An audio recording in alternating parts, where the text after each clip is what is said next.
दूर दूर से आए हुए आप सभी सम्मानित लोगों को, माताओं, बुजुर्गों को, नौजवान साथियों को मेरा क्रांतिकारी इस्तकबाल है। जय भीम, जय संविधान है। मैं इस तरह के मंच पे पहली बार बोल रहा हूं। अमूमन हम लोग देखिए पढ़ने पढ़ाने वाले लोग हैं, हमारी क्लासरूम में भी एक अनुशासन होता है, सब लोग केवल सुनने आए होते हैं। लेकिन ये देखिए एक जन्मोत्सव है, तो जन्म के साथ उत्सव जुड़ा हुआ है। प्रोफेशनल लोग आए हुए हैं, संगीत का भी इंतजाम है, तो ऐसा मंच है जिस पे बोलना बड़ा, क्योंकि आप लोग भी पता नहीं किस मूड में आए हैं। लेकिन मेरा निवेदन यह है कि मुझे जिस लिए बुलाया है आयोजकों ने, रोहित जी ने, आज मेरा एक कार्यक्रम पहले से तय हो गया था, लेकिन इन्होंने बड़ा निवेदन किया और जिन लोगों के थ्रू इन्होंने बात की, तो मैंने कहा कि नहीं भाई ठीक है, वहां कैंसिल करके आपके आते हैं। और वैसे भी हरियाणा वाले कम बुलाते हैं, और मैं पहली बार हरियाणा के किसी जिले में इस तरह से इधर वाले सेक्शन में बोल रहा हूं। और अभी तय नहीं कर पाया कि इसे गुरुग्राम कहूं या गुड़गांव कहूं, लेकिन हम लोग तो गुड़गांव नाम से ही चल रहा है, जबान पर चढ़ा हुआ है। मैं आप सभी गुड़गांव वासियों को जय भीम बोलता हूं और आपसे निवेदन कि पहले तो बधाई। मुझे पता चला कि तमाम लोगों ने, और इस मंच पर अब तक आके देखा कि बहुत सारे अलग अलग संगठनों के लोग, बहुत सारे अलग अलग पृष्ठभूमि के लोग इकट्ठे होकर इस बार ये आयोजन कर रहे हैं। तो उन सारे लोगों को मेरी ओर से बधाई कि आप ऐसा आयोजन करने में कामयाब हो रहे हैं। तो जब ज्यादा लोग हैं तो उन सबको अपनी तरफ से यहां सम्मानित भी किया जा रहा है। आप लोग इकट्ठा हुए हैं, मैं बहुत थोड़ा सा वक्त लेकर के बहुत छोटी कुछ महत्वपूर्ण बातें आपसे साझा करूं। पहली बार मैं एक ओबीसी समाज से आता हूं, उत्तर प्रदेश के पूर्वांचल का रहने वाला हूं, इलाहाबाद यूनिवर्सिटी से पढ़ करके दिल्ली यूनिवर्सिटी में पढ़ा रहा हूं और आज हरियाणा में आया हूं। मुझे लगता है ऐसे ही एक भारत की कल्पना बाबा साहब अंबेडकर ने सोची होगी और जिसको आज हम लोग चरितार्थ कर रहे हैं। इस देश में सबसे बड़ा नुकसान किया गया है उन लोगों द्वारा जिनको आजादी के बाद सत्ता मिली, कि उन्होंने उन सभी विचारकों को, नायकों को जमीन में दफन करने का काम किया जिन्होंने इस भारत को बनाया था, जिन्होंने आइडिया ऑफ इंडिया का ख्वाब देखा था। उनमें हम लोग, सवाल मैं पूछता हूं, आप बताइए बिरसा मुंडा के बारे में कितना जानते हैं? जयपाल सिंह मुंडा के बारे में कितना जानते हैं? अब्दुल कयूम अंसारी, आसिम बिहारी, वहां से होते हुए तथागत बुद्ध से लेकर कबीर, रैदास, पलटू दादू भीखा, नारायण गुरु बसवन्ना, वहां से ज्योतिबा फूले, छत्रपति शाहू जी महाराज, ईवी रामास्वामी नायकर पेरियार, इन सारे लोगों को हम लोग बहुत कम जानते हैं। ये मेरी पहली बात है, बहुत गौर से समझिएगा। जितने लोगों का नाम मैंने लिया, इनमें कोई दलित है, कोई आदिवासी है, कोई पसमानदा है, कोई ओबीसी है, लेकिन सबने मिलकर एक ऐसे भारत को बनाने का ख्वाब देखा था जिसमें सब बराबर होंगे, सबको सबका हक मिलेगा। उनको हमें जानने नहीं दिया गया। आज हम लोग कितना जानते हैं, हमें पढ़ने नहीं दिया गया। इसलिए मैं चूंकि पढ़ाई लिखाई से जुड़ा हूं और मैं जब भी किसी मंच पर जाता हूं और आप लोग इतना सम्मान देते हैं, तो मैं हर जगह एक बात कबूलता जरूर हूं, यह सम्मान मेरी डिग्री का नहीं है। अगर मेरी डिग्री का यह सम्मान होता तो मेरे अपने दिल्ली विश्वविद्यालय में ही अकेले 10,000 प्रोफेसर पढ़ा रहे हैं, आप किसी और को बुलाते? अगर ये सम्मान किसी डिग्री का होता तो देश भर में तो बहुत सारे लोग बड़े बड़े पदों पर बैठे हुए, पद का सम्मान होता तो मुझे यह सम्मान नहीं मिलता। मैं भी बहुत सोचता था कि आज जहां पहुंचा हूं परिवार वालों की मेहनत से पहुंचा हूं, और सच है परिवार वाले मेहनत करते हैं, मगर ये पूरा इतिहास पढ़ने के बाद हर मंच से कबूल करता हूं कि लाख परिवार वाले मेहनत करते, लाख मैं मेहनत करता, लेकिन अगर इस देश में भारत का संविधान और मंडल कमीशन लागू नहीं होता तो मैं यहां नहीं होता। और आपने भी मुझे बुलाया है तो इसलिए बुलाया है।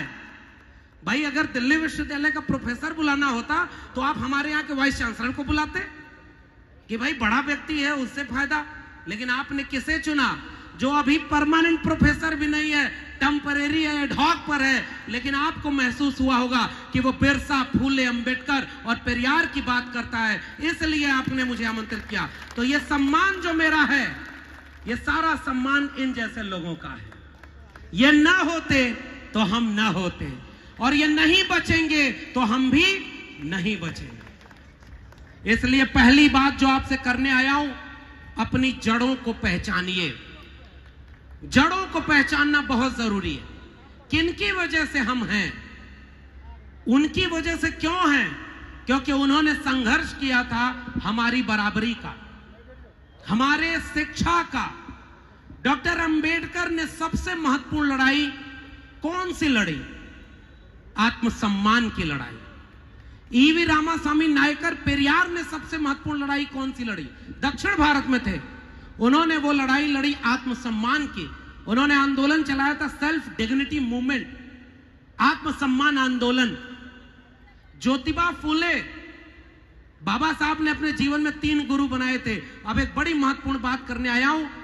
मुझे भी हरियाणा के बहुत सारे यादव जी लोग फोन करते हैं, कहते हैं कि हमारे यहां बहुत सारे लोग हैं, ओबीसी हैं, जरा आप आइए समझाइए।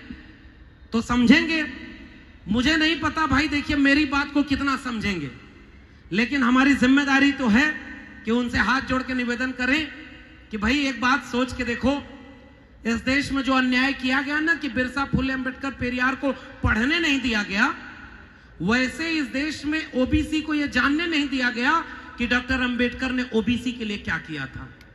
इसलिए हम उन्हें अपना नेता नहीं मान पाते। डॉक्टर अंबेडकर ने 3 गुरु बनाए, ज्योतिबा फुले, कबीर और तथागत बुद्ध। इन तीनों में से एक भी दलित नहीं है, एक भी दलित नहीं है। डॉक्टर अंबेडकर ने महिलाओं की मुक्ति की लड़ाई लड़ी, child care leave, maternity leave, women empowerment association बनाया, लेकिन डॉक्टर अंबेडकर को महिलाओं के आंदोलन का नेता नहीं बनाया। डॉक्टर अंबेडकर ने मिल मजदूरों की लड़ाई लड़ी, लेकिन डॉक्टर अंबेडकर को श्रमिकों का नेता नहीं बनाया।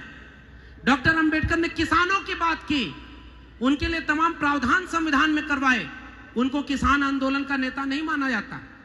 डॉक्टर अंबेडकर ने ओबीसी के लिए आर्टिकल 340 बोला, और उसके बाद उन्होंने कहा 1948 में लखनऊ में अधिवेशन हुआ था, और छोटा सा किस्सा सुना रहा हूं ओबीसी समाज के लोगों या बाकी समाज के लोगों को भी। 1930 में शिवदयाल सिंह चौरसिया थे, उन्होंने एक संगठन बनाया आदि हिंदू सभा। तो वो लोग गए ब्राह्मणों के पास, उन्होंने कहा कि हमने एक आदि हिंदू सभा बनाया, आप भी आइए इसमें। तो ब्राह्मणों ने कहा हम हिंदू थोड़े ही हैं, हम तो आर्य हैं। तो शिवदयाल सिंह चौरसिया ने वो पन्ना फाड़ा और उन्होंने कहा अब तक तो हम समझते थे कि हम भी हिंदू, तुम भी हिंदू, जब तुम भी हिंदू नहीं तो जाओ हम भी हिंदू नहीं, और हम पिछड़े वर्ग के लोगों को एकजुट करेंगे। पहचानिएगा उन लोगों को जो आज भी आपको हिंदू बनाने की फिराक में है। जोर से जय भीम बोलेंगे, लेकिन पीछे से क्या काम करेंगे वो आपको खुल के नहीं बताऊंगा। आप सब समझदार हैं। शिवदयाल सिंह चौरसिया ने 1948 में backward classes league, depress classes league, OBC संगठनों को बनाया, और उसकी अध्यक्षता करने के लिए जिस शख्स को बुलाया उसका नाम था डॉक्टर भीमराव अंबेडकर, और यह आंदोलन वहां लखनऊ में हुआ था। वहां जाकर डॉक्टर अंबेडकर ने एक बात कही थी, इस देश के पिछड़े समाज के लोग जिस दिन जाग जाएं, जिस दिन अपने हक के लिए एकजुट हो जाएं, उस दिन इस देश में शोषकों का नहीं, शोषितों का शासन होगा, 90% आवाम का शासन होगा। ये 1948 में बोला था। तो डॉक्टर अंबेडकर के उस भाषण को कोट किया है, फिर से जोड़ रहा हूं। देखिए, हम लोग मास्टर हैं, इसलिए हमारी बात को जोड़ते हुए चलिएगा। जिनको डॉक्टर अंबेडकर ने भारत का संविधान बनाकर आपके सामने एक दस्तावेज दिया था ना, और उन आजादी के बाद डॉक्टर अंबेडकर को ही दफन कर दिया। हमारे मुख्य अतिथि जो थे, उन्होंने अभी जिक्र किया था, डॉक्टर अंबेडकर को 1990 में जाकर भारत रत्न मिला। लेकिन एक बात बताइए, जिन्होंने लाखों करोड़ों लोगों को दिलों में इंसानियत का जज्बा पैदा किया, बराबरी और हुकूक की लड़ाई लड़ी, उसको क्या किसी भारत रत्न का मोहताज था वो? अरे वो विश्व रत्न था, और आपका रत्न उसके सामने क्या है? आप उन्हें सम्मानित करके दरअसल खुद सम्मानित होते हैं। तो आपने गलती सुधारी 40 साल बाद भारत में आजादी के, जब डॉक्टर अंबेडकर को भारत रत्न मिला। अब ऐसे भारत रत्न ज्योतिबा फुले को अभी तक नहीं मिला, तथागत बुद्ध को तो अभी तक नहीं मिला। तो क्या ये सब भारत रत्न नहीं है? तथागत बुद्ध उस शख्स का नाम है जिसने दुनिया में सत्य और अहिंसा का पाठ पढ़ाया, मनुष्यता का पाठ पढ़ाया। उसे लाइट ऑफ एशिया कहा जाता है, मैं उन्हें लाइट ऑफ वर्ल्ड कहता हूं। वहां से हमारी विचारधारा शुरू होती है। उस तथागत बुद्ध को डॉक्टर अंबेडकर ने अपना गुरु माना था। पेरियार, उसी 1948-49 के बाद लखनऊ में एडमिशन हुआ, तो जो लड़ाई लड़ी गई थी वो लड़ाई अधूरी थी, और 90 में वो लड़ाई दोबारा खड़ी हुई जब मंडल आंदोलन खड़ा हुआ। जिन लोगों ने डॉक्टर अंबेडकर को जमीन के नीचे गाड़ने का काम किया था, 90 में जब मंडल आंदोलन आया, तो वो शख्स जिसने डॉक्टर अंबेडकर को किताबों से निकालकर जमीन पर खड़ा किया, उस शख्स का नाम था मान्यवर कांशीराम, और उन्होंने पूरे भारत में अंबेडकर को फिर से जिंदा किया। एक बार मान्यवर कांशीराम से किसी ने कहा कि साहब आप भी कुछ किताब लिखा करिए।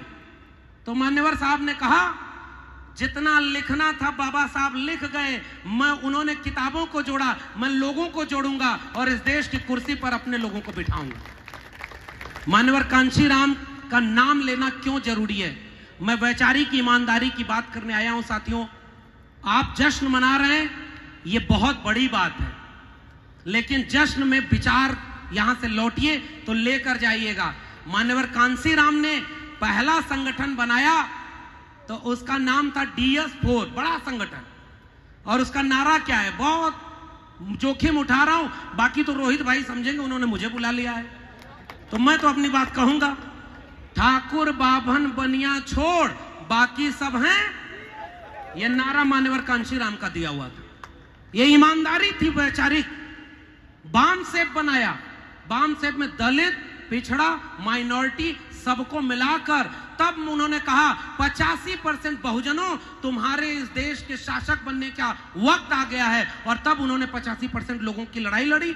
मंडल आंदोलन, जिसका फायदा ओबीसी समाज को होना था, दलितों को नहीं होना था, और उस मंडल आंदोलन को लागू कराने के लिए 600 से ज्यादा रैली करने वाले नेता का नाम है मान्यवर कांशीराम। यह बात ओबीसी को नहीं जानने दी गई।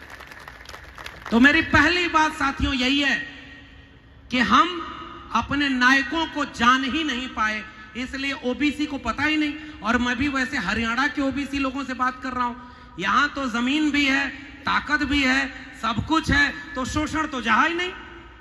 हमने शोषण तो इधर सहा ही नहीं। मैं भी जिस इलाके से आता हूं, वहां भी किसी की हिम्मत नहीं थी कि ओबीसी लोगों पर कोई शोषण करे। दलितों ने अन्याय व शोषण इतना झेला था ना, सदियों सदियों से उन्हें इंसान नहीं समझा गया, और जब उन्हें अपना मसीहा मिला ना, तो उसे दिल में बसाकर आज देश भर के कोने कोने पर खड़े।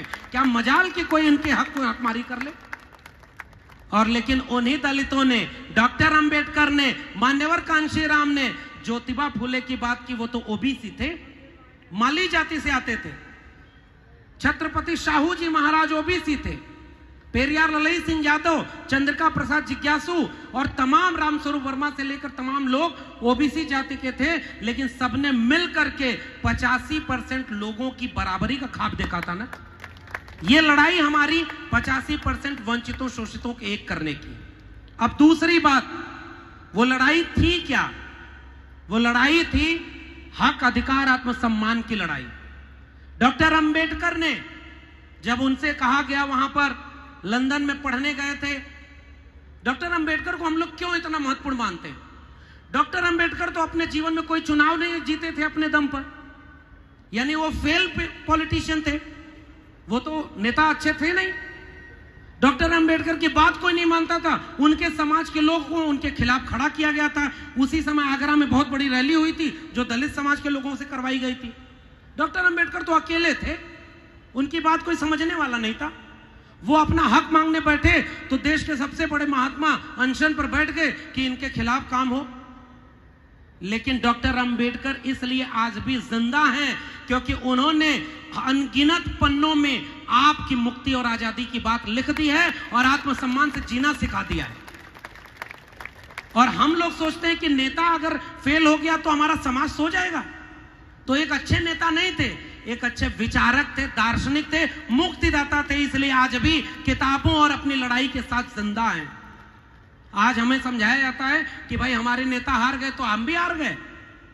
ज्योतिबा फुले तो कोई नेता भी नहीं थे, उन्होंने किनसे लड़ाई लड़ी? उनसे लड़ाई लड़ी ज्योतिबा फुले ने, जिन्होंने ज्योतिबा फुले के पिताजी को ही भड़का दिया कि तुम्हारा बेटा तो धर्म के विरोध में काम कर रहा है। और जब घर लौटे तो उनके पिता ने कहा कि तुम ये धर्म विरोध काम कर रहे हो, या तो तुम अपना स्कूल चुनो या अपना घर चुनो। हाथ उठा के बताइए, ज्योतिबा फुले ने अपना घर चुना कि स्कूल चुना? बताइए हाथ उठा के। स्कूल चुना था। अगर ज्योतिबा फुले अपना घर चुन लिए होते और अच्छे पुत्र हो गए होते तो आज हम ज्योतिबा फुले को नहीं याद कर रहे होते। घर से बागी होना पड़ता है। जब पीढ़ियों की लड़ाई लड़ी जाती है तो अपने सुविधा को, अपने हुकूक को, अपने कंफर्ट जोन को छोड़ करके अकेले निकलना पड़ता है। तब हमारे महापुरुष ने कहा था, जिसका नाम कबीर था, कि कबीरा खड़ा बाजार में लिए लुकाठी हाथ, जो घर जा रहे अपना चलो हमारे साथ। ऐसे लोगों की विरासत हमें मिले हुई है। और वह विरासत क्या थी? ज्योतिबा फुले ने जो लड़ाई लड़ी, स्कूल की लड़ाई लड़ी थी। बाबा साहब ने बार बार, अभी एक साथी बहुत अच्छा बोल रहे थे, एजुकेट, एजिटेट और ऑर्गेनाइज। हमने अर्थ बदल दिया। उसका अर्थ क्या होगा?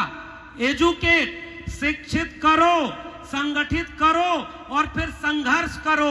हमें अपने समाज को शिक्षित, संगठित और संघर्ष करने के लिए तैयार करना है। यह ख्वाब था बाबा साहब का।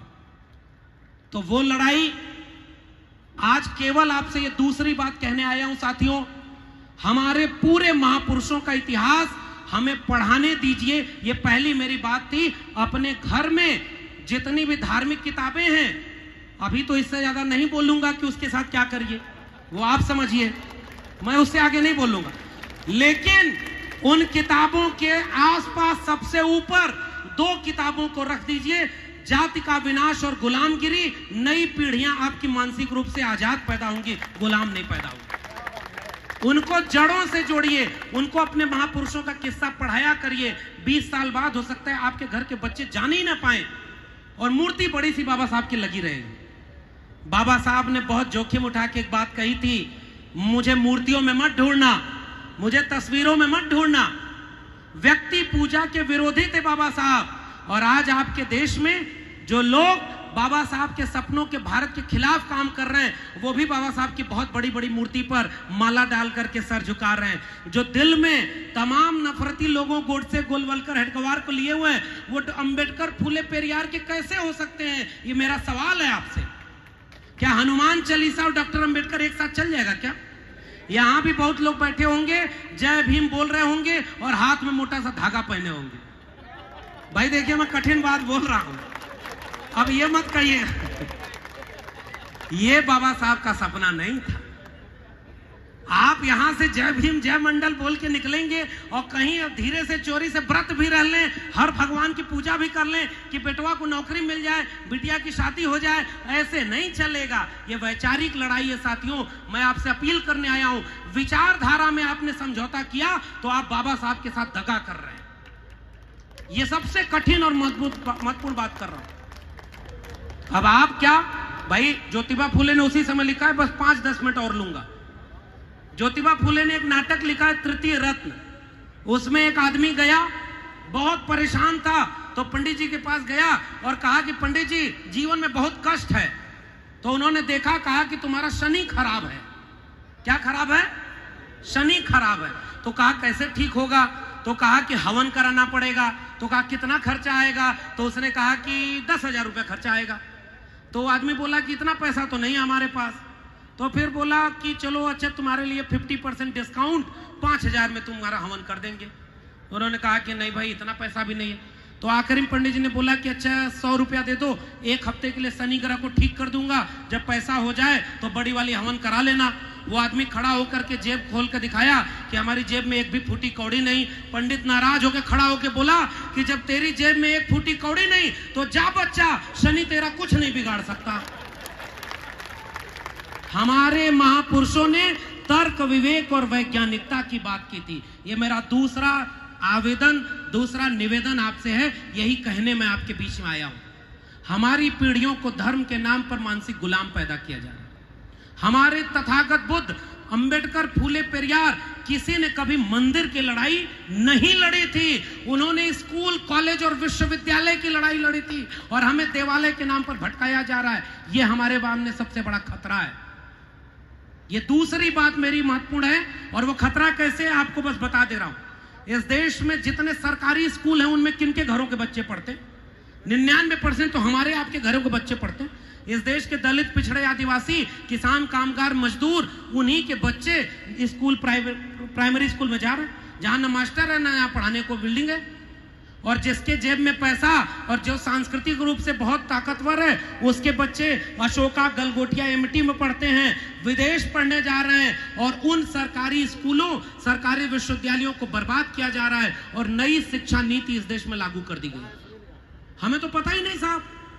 किसानी आई उसी कोविड में, उसके बाद फिर मजदूरों के 3 श्रमिक कानून आए और नई शिक्षा नीति आई। मेरा आपसे आग्रह है गुड़गांव के लोगों, आप बाबा साहब की जयंती मना रहे हैं, ये बहुत शानदार काम है।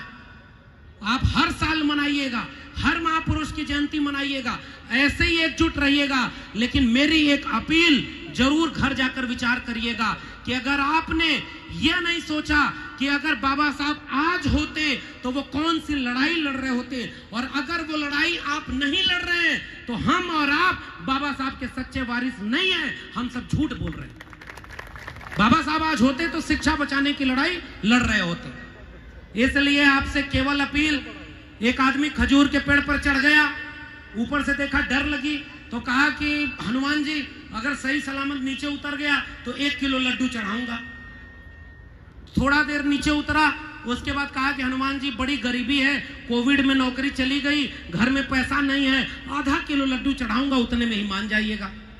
थोड़ा और नीचे उतरा तो कहा कि आपके मंदिर पर तो बहुत लड्डू चढ़ता रहता है, मैं 250 ग्राम चढ़ाऊंगा, उतने में ही खुश हो जाइएगा। और जब पूरा करते करते नीचे जमीन पे उतरा तो कान पकड़कर उठक बैठक करते हुए कहा कि हनुमान जी ना आज से पेड़ पर चढ़ूंगा और ना लड्डू आपको चढ़ाऊंगा। वो तो तर्क विवेक की बात थी। भाई देखिए, हम किसी की धार्मिक भावना को आहत नहीं कर रहे, हम तो अपने लोगों को उधर से बुलाना चाहते हैं कि भटक गए हो, आप गलत दिशा में जा रहे हो, वहां आपको कुछ नहीं मिलेगा। सर दर्द करता है तो डॉक्टर के पास जाते हो, सर दर्द करता है तो डॉक्टर की दवाई खाते हो, शिक्षा चाहिए तो मास्टर के पास जाते हो, इलाज कराना है तो हॉस्पिटल जाते हो, और तमाम जगहों पर जब आपको काम कराना है तो वैज्ञानिक कंपनियों में जाते हो, और वहां विज्ञान की बनी हुई मोबाइल, कपड़े लत्ते सब विज्ञान का इस्तेमाल करते हो, और घर में आते हो तो उसको कहते हो कि धर्म सबसे बड़ा है, धर्म की लड़ाई के आगे कुछ नहीं। दुनिया में कंप्यूटर बना तो वो लोग नासा चांद पर जा रहे थे, हमारे यहाँ कंप्यूटर आया तो उससे हमारे यहाँ लोग जन्म पत्री बनाने लगे, जन्म कुंडली बनाने लगे। आपके आसपास भी वो लोग होंगे जो वैज्ञानिक कंपनी में बनी हुई गाड़ी 10 लाख 15 लाख की खरीद के लाएंगे। विज्ञान ने गाड़ी बनाई, विज्ञान आपको गाड़ी दे रहा है, और उस पर आते ही पहले नारियल फोड़ेंगे, उसकी पूजा करेंगे। अरे जब पूजा करके ही सब कुछ मिलना होता तो विज्ञान की जरूरत क्या होती? मैं केवल ये दूसरी बात आपसे अपील करने आया हूं, तार्किक बनिए, वैज्ञानिक दृष्टिकोण को अपनाइए। इस देश में मानसिक रूप से गुलाम बनाने की एक लंबी परंपरा है। उस गुलामी से मुक्ति दिलाने वाले जो शख्स थे, उन्हें बाबा साहब ने अपना वैचारिक गुरु माना था, और उन्होंने एक पुस्तक लिखी थी गुलामगिरी। उस गुलामगिरी को रोज मैं कह रहा हूं, आपके मोबाइल में एक मैसेज आता है, यह मैसेज देखते ही 15 लोगों को फॉरवर्ड करिए, शाम तक अच्छी खबर आएगी। सुरेश ने मैसेज देख के फॉरवर्ड नहीं किया, शाम तक उसके यहाँ बुरी खबर आ गई। आप भी आओ देखते ना, ताऊ मैसेज फॉरवर्ड कर देते हैं। मैं आपसे एक मैसेज फॉरवर्ड करने कह रहा हूं, इस देश में भारत का संविधान, मंडल कमीशन, जाति का विनाश, गुलामगिरी, इन 4 किताबों को फॉरवर्ड करिए। आप देखिए आपके जीवन में बहुत अच्छी अच्छी खबर आएगी। ये मेरा वादा है आपसे। आपको मुक्ति दिलाने वाला ये सब काम है भाई।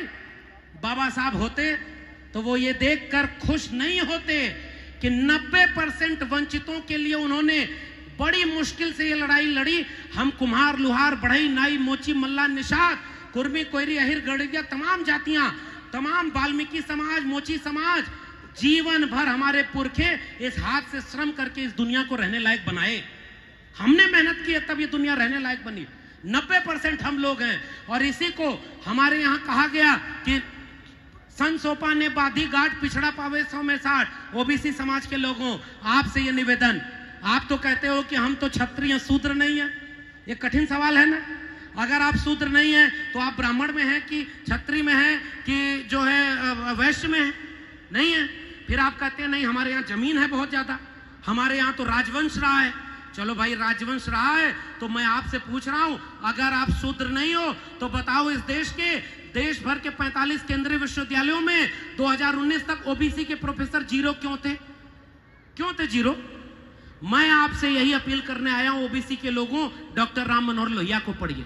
उन्होंने नारा दिया था, सन सोपा ने बाधी गांठ, पिछड़ा पावे 100 में 60। उस नारे को ओबीसी समाज में बाबू जगदेव प्रसाद कुशवाहा और रामस्वरूप वर्मा ने आगे बढ़ाया कि 100 में 90 शोषित हैं, शोषितों ने ललकारा है, धन, धरती और राजपाट में 90 भाग हमारा है। ये नारा आपका था।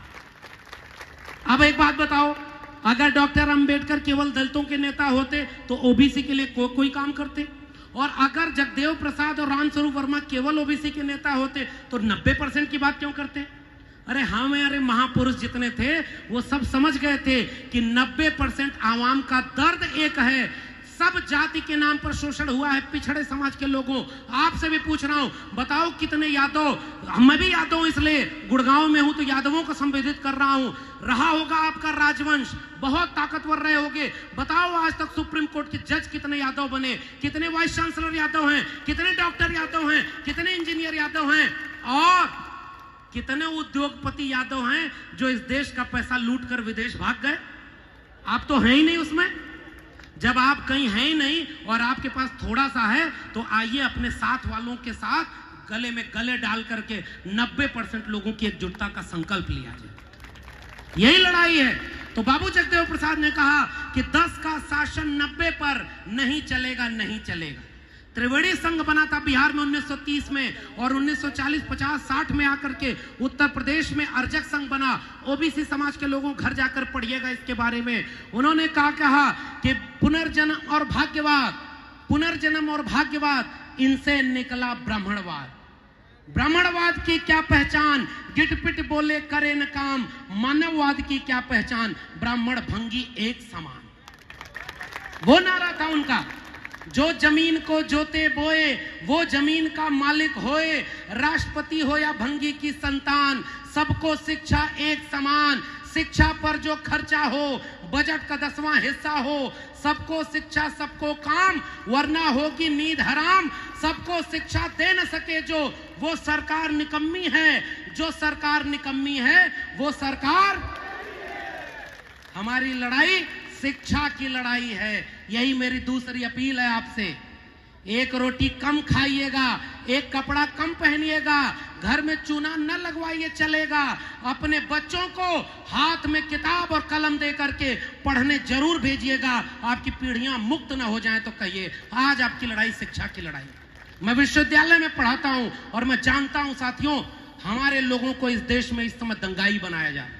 मैं एक और बहुत मुश्किल बात इस मंच पर कहने जा रहा हूं। मैं इशारे में कहूंगा क्योंकि आप लोगों को भी बहुत नुकसान न हो सकता है भाई बहुत सारे लोग इसमें ऐसे मदद किए हों और आपका कार्यक्रम बिगड़ जाए तो अगली बार कहीं इसको मत बुलाना। तो मैं इतना भी अपना माहौल नहीं बिगाड़ूंगा, लेकिन इशारा जरूर करूंगा। क्यों? क्योंकि हमारे पुरखों का नाम बिरसा, फुले, अंबेडकर, पेरियार है। उन्होंने इतना भी किसी का मुंह नहीं किया, जो सच था वही लिखा है। किसी को अच्छा लगे या बुरा, अकेले अपनी लड़ाई लड़के चले आए। उन्होंने किसी का मुंह देख के सच्चाई नहीं बोली। तो क्या बोला था डॉक्टर अंबेडकर ने? इस देश में भारत का संविधान लागू हुआ तो 26 नवंबर 1949 को यह आखिरी बात कह के आपसे विदा लूंगा। बाबा साहब ने एक बात कही थी कि हमने एक व्यक्ति एक वोट का अधिकार तो दे दिया, लेकिन यह राजनीतिक बराबरी तब तक कोई मायने नहीं रखेगी जब तक इस देश में कोई सामाजिक और आर्थिक गैर बराबरी नहीं होगी। कोई सामाजिक, हम क्या सामाजिक और आर्थिक रूप से बराबर हुए इस देश में? क्या हमारे बच्चों, आज हम क्या समझ सकते हैं क्या कोई नेता बन सकता है? हम लोग बिखरे हुए हैं साहब। और हमारे पूर्व के वक्ता ने बहुत शानदार बात कही कि हम सब बिखरे हुए हैं। ओबीसी समाज के लोग ही आपस में लड़ते हैं। और तो और छोड़िए, एक ही जाति में क्या विवाह होता है क्या आपके यहाँ? एक ही जाति, हमारे यहाँ यादवों में उत्तर प्रदेश में चलता है कि ग्वाल है कि ढढोर है, कृष्णौत है कि मजनौत है, तो हम लोग एक कैसे होंगे? बाबा साहब ने कहा जाति तब टूटेगी जब अंतर जाति विवाह करोगे, रोटी और बेटी को एक करो, तब जाकर जाति तोड़ोगे। और जब तक जाति नहीं टूटेगी कुछ नहीं होगा। तो बाबा साहब ने एक बात कही भारत के संविधान के आखिरी संविधान सभा की बहस में, यह आखिरी बात है। उन्होंने कहा जब तक सामाजिक और आर्थिक बराबरी नहीं आएगी तब तक इस देश में लोकतंत्र नहीं आएगा। इस देश में संविधान अगर कागज का पुलिंदा मात्र ही बचेगा अगर इसे लागू करने वाले लोग अच्छे नहीं हुए। मैं आपसे पूछना चाहता हूं, आप हाथ उठाकर बताइए, क्या इस समय जिस देश में हम रह रहे हैं, जो कुछ हमारे आसपास हो रहा है वो बाबा साहब के सपनों के भारत के हिसाब से हो रहा है? जोर से बोलिए, क्या उनके हिसाब से हो रहा है? क्या आपके बच्चों को शिक्षा मिल रही? क्या रोजगार मिल रहा? क्या आपके 90% जमीन पर आपका मालिकाना हक है? क्या 90% संसाधन आपके हैं? कुछ नहीं है भाई। और हमारे लोगों को कहा जा रहा है कि हम भी डॉक्टर अंबेडकर के मानने वाले हैं। बड़ी सी मूर्ति बनाई जा रही है। बाबा साहब मूर्तियों में नहीं है, बाबा साहब किताबों में हैं, पढ़ाई और लड़ाई में हैं। तब जाकर के हमें आज पहचानना होगा कि भारत के संविधान को इस समय धज्जी उड़ाई जा रही है, ये बाबा साहब के सपनों का भारत नहीं है। इस देश में सांप्रदायिकता की आग लगाई जा रही है, मंदिर मस्जिद किया जा रहा है, हिंदू मुस्लिम किया जा रहा है। मैं आपसे कहने आया हूं कि इस देश में सांप्रदायिकता की आग तब लगाई जाएगी जब 90% बहुजन लोग अपने बच्चों की शिक्षा और रोजगार मांगने के लिए सड़क पर उतरेंगे। इसलिए एक शपथ लेना चाहता हूं आपसे, क्या हमारा आरक्षण कोई मुसलमान छीन रहा है क्या? हमारे बच्चों की शिक्षा कोई मुसलमान ने खत्म की क्या? इस देश में भारत के संविधान को क्या मुसलमान खत्म कर रहा है? तो हमारे लोगों को क्यों कहते हो 80% हिंदुओं एक हो जाओ, मुसलमानों से खतरा है, चलो दंगा करने? ये दंगा अगर करना है तो इस देश के गृह मंत्री के बेटा को काहे नहीं चिंता है कि हिंदू धर्म खतरे में है? उसको चिंता होनी चाहिए। जितना नेता सब मंत्री विधायक बना है, राष्ट्रपति, प्रधानमंत्री, उप प्रधानमंत्री, उपराष्ट्रपति, लोकसभा अध्यक्ष, मंत्री, विधायक, सांसद सब हिंदू हैं और सारे मुख्यमंत्री हिंदू, और इस देश में हिंदू ही खतरे में है। भैया कौन खतरे में है? इस देश में न हिंदू खतरे में है न मुसलमान खतरे में है। अगर कोई खतरे में है तो भारत का संविधान खतरे में है। यही एक अपील करने आया। हम आप एक थे, मान्यवर कांशीराम के बाम सेप में माइनॉरिटी भी शामिल है। आइए मुट्ठी बांधें, एक वादा करें अपने आप से कि अपने घर के किसी भी बच्चे को हाथ में कलम पकड़ने की उम्र में त्रिशूल और तलवार पकड़ करके मस्जिद के सामने दंगा करने नहीं जाने देंगे। ये वादा अपने आप से करिए, तभी आप बाबा साहब के सपनों का भारत बनाएंगे। उन लोगों ने बड़ी मुश्किल से तलवार, कुदाल, फावड़ा सब छीना और कलम पकड़ाई थी। बाबा साहब के हाथ में क्या है? हमारे किसी भी महापुरुष के हाथ में कोई तीर, तलवार, बंदूक है क्या? बिरसा मुंडा के पास है, लेकिन उसकी वजह अलग है। बिरसा मुंडा कहते थे ये जल जंगल जनी हापड़े आए हैं, इसलिए वो तीर लेकर के खड़े थे। तीर उनके स्वाभिमान का है। ये आखिरी बात आपसे करके जा रहा हूं। तथागत बुद्ध के हाथ में कोई हथियार है क्या? उनके हाथ में शांति का उपदेश है। इस दुनिया में दुख को दूर करने के लिए सत्य और अहिंसा का पाठ है। कबीर के हाथ में कोई हथियार था क्या? फिर भी कबीर बोल कर गए ना कि काकर पाथर जोर के मस्जिद लई चुनाए, ताचड़ मुल्ला बाग दे क्या बहरा हुआ खुदाए। पाथर पूजे हरि मिले तो मैं पूजू पहाड़, ताते ये चाकी भली पीस खाए संसार। अरे इन दौन राह न पाई, हिंदुन की हिंदुआई देखी, तुर्कन की तुर्काई, अरे इन दौन राह न पाई। ये कहा था हमारे कबीर ने। वो कबीर बाबा साहब के गुरु थे। मोको कहां ढूंढे रे बंदे, मैं तो तेरे पास में। ना मैं मंदिर, ना मैं मस्जिद, ना काबे कैलाश में, ना मैं जप में, ना मैं तप में, ना मैं व्रत उपवास में।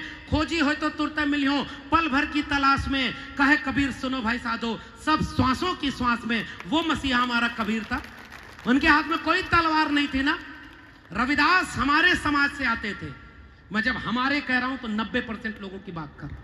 रविदास ने कहा कि जस केलन की पात के पात पात में पात, तस मानुष की जात के जात जात में जात। रविदास मानुष न जुड़े जब तक जात न जात। और कैसा ख्वाब था रविदास का, बेगमपुरा का।